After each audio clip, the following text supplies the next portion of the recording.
Alright, this is one of those rare occasions where I feel compelled to share my situation.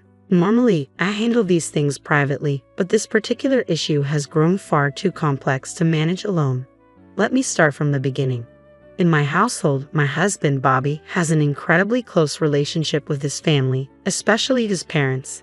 His devotion to them runs so deep that he fulfills their every request without question, regardless of how unreasonable it may seem. This unwavering loyalty has started to become a problem. The Bobby refuses to acknowledge it. Every time I try to talk to him about it, he becomes defensive and dismisses my concerns. The main issue, and the reason I'm seeking advice, is that Bobby has always gone above and beyond for his parents. From the very start of our marriage, he's felt obligated to indulge their wishes. I understand the importance of caring for one's parents. I would do the same if mine lived closer. But there has to be a limit. Unfortunately, Bobby doesn't see it that way. Since we both started earning steady incomes, his parents have often asked us for money. The strange thing is, they aren't struggling financially. In fact, they live quite comfortably and can easily afford their own luxuries. At first, I went along with it because, well, they're his parents and I wanted to respect that. But as time went on, I started feeling uneasy. We sent them so much money over the years, enough that we could have taken a few international vacations by now. I've tried explaining to Bobby that while we're doing fine financially, it's irresponsible to keep funneling so much of our extra income to his parents. We need to start thinking about our own future, saving for kids, buying a home, making significant purchases down the line. At first, he seemed to understand where I was coming from, but before long, the conversation turned into an argument. He insisted that since we're living comfortably, why shouldn't we help his parents out with the extra money? It's not that I want to stop helping them altogether. I just think there needs to be a balance between supporting them and taking care of our own future. That's what I'm struggling with, finding that balance. Bobby, however, remains firm in his decision to keep supporting his parents financially, and it's driving a wedge between us. The situation has frustrated me to the point where I almost walked out during one of our arguments. My anger boiled over when I remembered how his parents treated me in the past. If they had ever made me feel like part of the family, maybe I could be more understanding. But they never accepted me. They weren't there for us when we needed them most. I can still remember when Bobby and I were just starting out, fresh out of college, and barely making ends meet. We went to his parents, hoping for a little help to buy our first home, only to be met with cold refusal. They didn't even take a moment to consider our situation. Instead, we were lectured about adult responsibilities and how we needed to learn to save for ourselves. It was less about offering guidance and more about dismissing our struggles entirely. And now, years later, here we are, sending them money they don't even need, while Bobby refuses to see the bigger picture. Despite my frustrations, I don't know how to get through to him. I bit my tongue, choosing to keep my thoughts to myself. It was disheartening to see Bobby's parents so unwilling to help their own son, but I resigned myself to accept their decision if Bobby could make peace with it. However, the issue resurfaced about a year and a half ago when I inherited a house from my mother. It was a lovely property, but it needed major renovations. While we had saved some money, it wasn't nearly enough to cover the necessary repairs. This recurring pattern, needing financial assistance and being repeatedly rejected by Bobby's parents, who nonetheless had no issue asking us for money, began to strain how I viewed our relationship dynamics. The constant tug of war over finances exposed a painful imbalance. They were more than willing to take from us but refused to offer help when we needed it most. Faced with the challenge of making the inherited house livable, we decided to approach his parents again, hoping this time they might be willing to lend a modest sum. Unfortunately, they refused once more. This time, they told us to stop asking for their money and to figure things out on our own. They even suggested I sell the house, dismissing it as a waste of space and something that looks like crap. Their words cut deep. This house wasn't just a property to me. It was a cherished connection to my mother, filled with memories and sentimental value. I bit back my hurt and anger, thinking it would be impolite to react at the time, though part of me now wishes I had spoken up. Maybe if I had, their blatant disregard for our situation might not have been so bold. But instead, I chose to let it go. Determined not to let their rejection stop me, I decided to take matters into my own hands. I worked tirelessly, scraping together funds, and poured every bit of my effort into the renovations. Slowly but surely, as I started earning more, the project became more manageable. After months of hard work, the house was completely transformed into something beautiful, a home I was incredibly proud of, a testament to my dedication. A few months later, I finally had the chance to show off what I had accomplished. I invited my in-laws over for dinner to celebrate my mother-in-law's birthday, and by that time, the house looked stunning.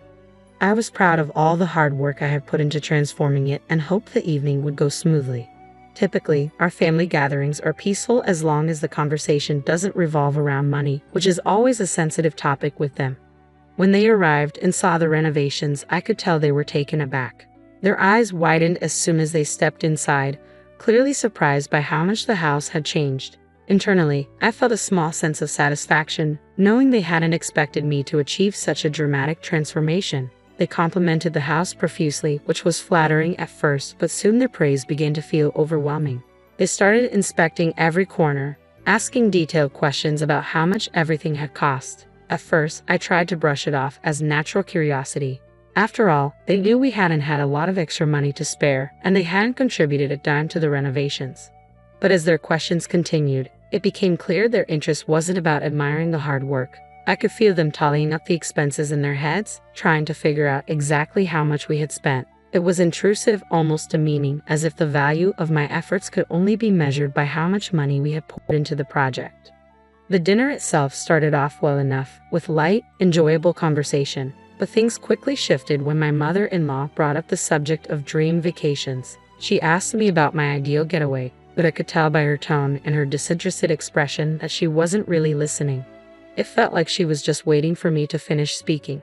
Her sudden excitement after my brief response seemed forced, which only heightened my suspicions. And soon, the real reason for their visit emerged. They wanted us to help finance a vacation home. After years of refusing to help us when we needed it, here they were, asking us to contribute to a luxury they desired, a vacation home, no less.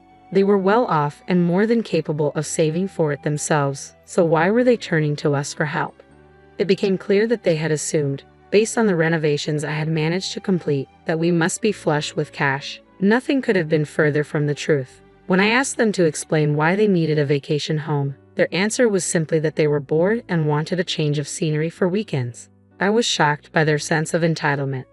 I calmly explained that we didn't have extra money to spare for something so extravagant. But then Bobby's reaction stunned me. He turned to me with a look of disbelief, as if I had just committed a terrible offense. "Spending on my parents' happiness is never a waste," he said coldly, his glare making it clear he didn't share my frustration at their request. I had to be careful with my words, though the situation left me baffled and hurt. Bobby's reaction highlighted a deeper issue in our relationship, our differing priorities and understanding of financial responsibility. Deep down, Bobby knew I was right. A vacation home was hardly a necessity, certainly not a matter of life and death. His father still had a job, and they could easily save up for such a luxury on their own. But instead of doing that, they seemed intent on having us finance their comfort. Then it hit me. Bobby wasn't an only child. He had an older brother, Jack. So why weren't they asking him for the money? When I brought this up, the mood in the room shifted, and I could feel the tension rise. It turned out they didn't want to burden Jack because he wasn't as financially stable, or so they claimed. He had children, they argued, and his expenses were focused on his family. I pointed out that Jack's financial situation wasn't all that different from ours. He earned about the same, but his money went toward his children. I mentioned that Bobby and I planned to start a family soon, and continually supporting his parents could jeopardize our ability to provide for our future kids. Their response was dismissive. Since we didn't have children yet, they argued we should have plenty of funds to spare. What followed was an onslaught of emotional manipulation, though it wasn't directed at me. They knew I wouldn't bend. Instead, they aimed their pleas at Bobby, lamenting their loneliness and boredom now that both of their sons were busy with their own lives. They painted the vacation home as a solution to their isolation, and Bobby, always the dutiful son, weighed by their emotional appeal. I found myself in a delicate situation, trying to navigate these increasingly fraught discussions without letting my in-laws realize they had backed us into a corner. But things took a drastic turn just a week ago. Bobby and I had the worst argument we've ever had. Though it never turned physical, his words cut deep. He told me that the $420,000 he planned to give his parents wasn't just mine to decide on.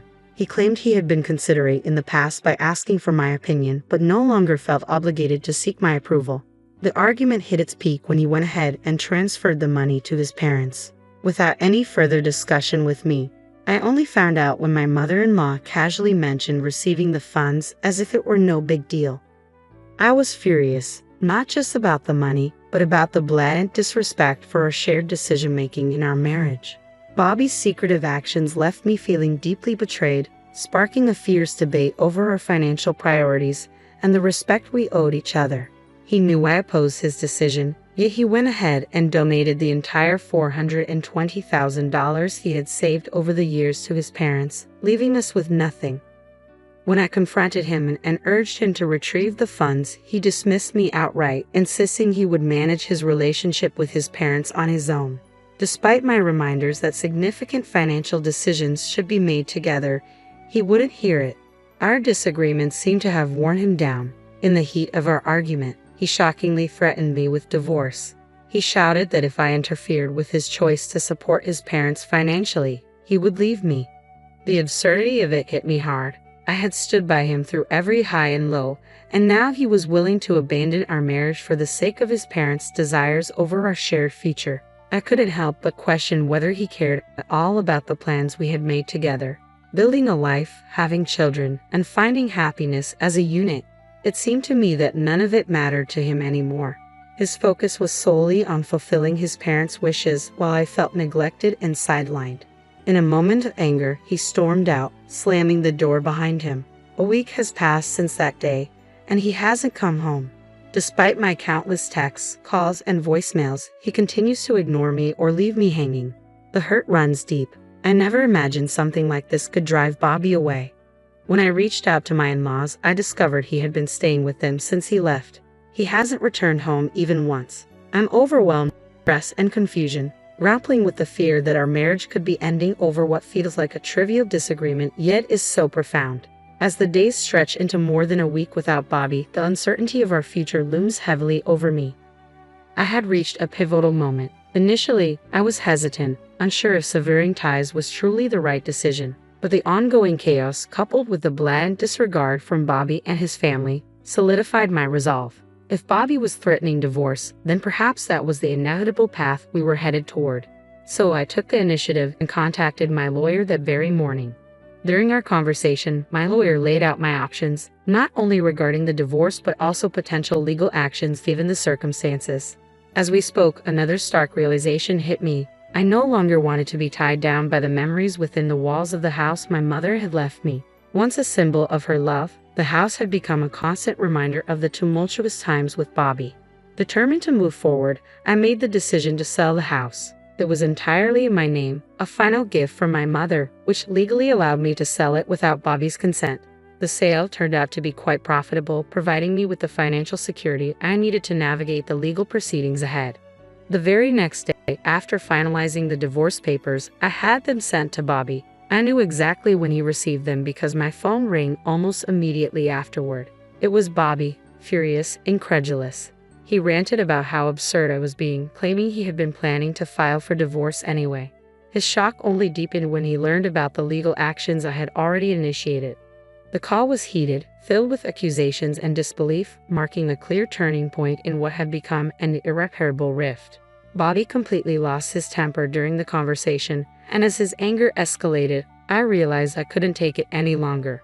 Midway through his tirade, I hung up on him. As the days led up to the court case, I was a bundle of nerves. My mind was flooded with worries about the potential outcomes. What if the court ruled against me? What if I ended up losing everything, including the money? The uncertainty gnawed at me, but I knew I had to push through to see this to the end. Despite my fears about the future, I didn't allow them to overwhelm me. I dressed confidently, put on my best smile, and walked up to the courthouse, ready to face whatever lay ahead. It was the day of the final hearing for our divorce, and to my surprise, everything turned out incredibly well. Not only was I able to keep all the proceeds from the sale of the house, but the court also ordered Bobby to pay me a substantial amount in alimony, fulfilling his legal obligation.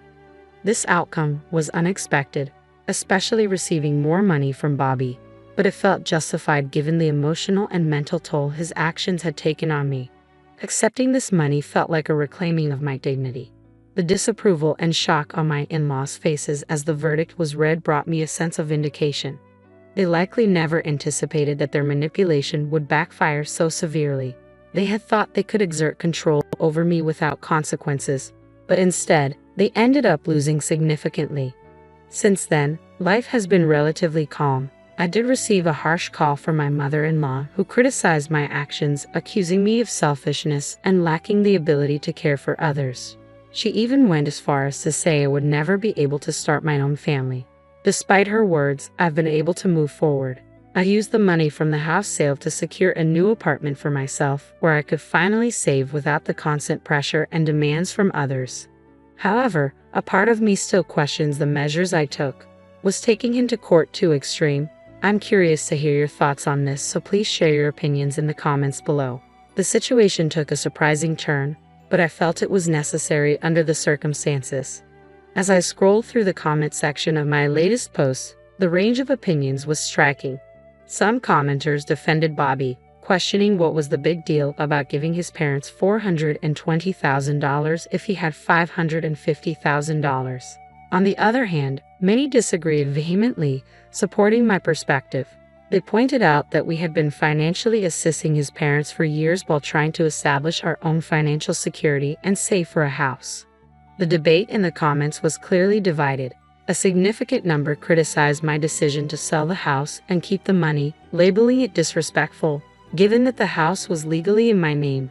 However, about half of the commenters backed my actions, asserting that it was exactly what I needed to do in light of the circumstances.